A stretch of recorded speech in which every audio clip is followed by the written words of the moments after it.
So I was just going for a little run, and I'm having a little tightness in my hamstring, kind of on the outside here. So it's called the biceps femoris is the muscle that runs right down through there. And I've had issues with it in the past. And I just wanted to talk about how sometimes you can have issues with the nerve underlying there that can cause chronic recurrent spasm in the hamstring. Or sometimes it's just you can't stretch. Like you feel like you can't really touch your toes. You do a one leg toe touch, you can touch the toes, and then you do the other leg and it just doesn't go. And you stretch and you foam roll and you go to massage and ART and cupping and dry needling and whatever else it is, and it just doesn't open up. Yoga. So sometimes what happens is the sciatic nerve, which runs right underneath the biceps femoris, can cause irritation of the fascia around it, which causes muscle spasm on top of it, which is another time when hydrodissection can be helpful to free that up.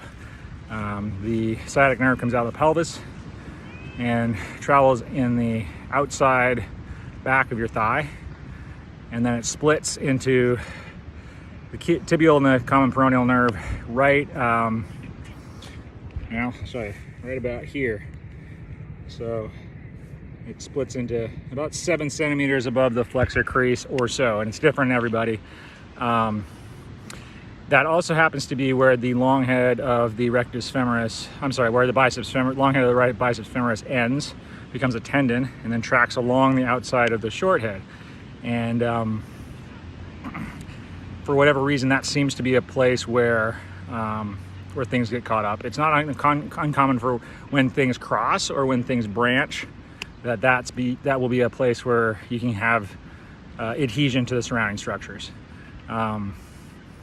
In my case, it actually got to the point where my hamstring mobility was so bad that I started having low back pain, because I would, when I was mountain biking or trying to squat below parallel, I just didn't have the slack in my hamstrings. So your body's not going to fall over, and you're not going to let your buddy get away on his mountain bike. So you kind of round your back, and your low back ends up taking or feeding slack to your low hamstring. So this part of my hand, maybe I'll do a better video where I can show it, but if you imagine if your hip flexes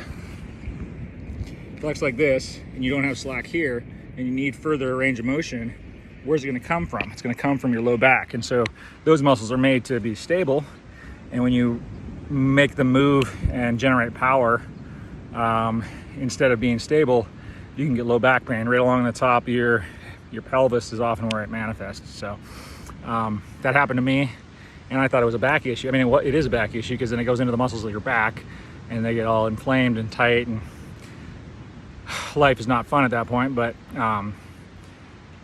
it can have to do with impingement of the nerves down in the leg.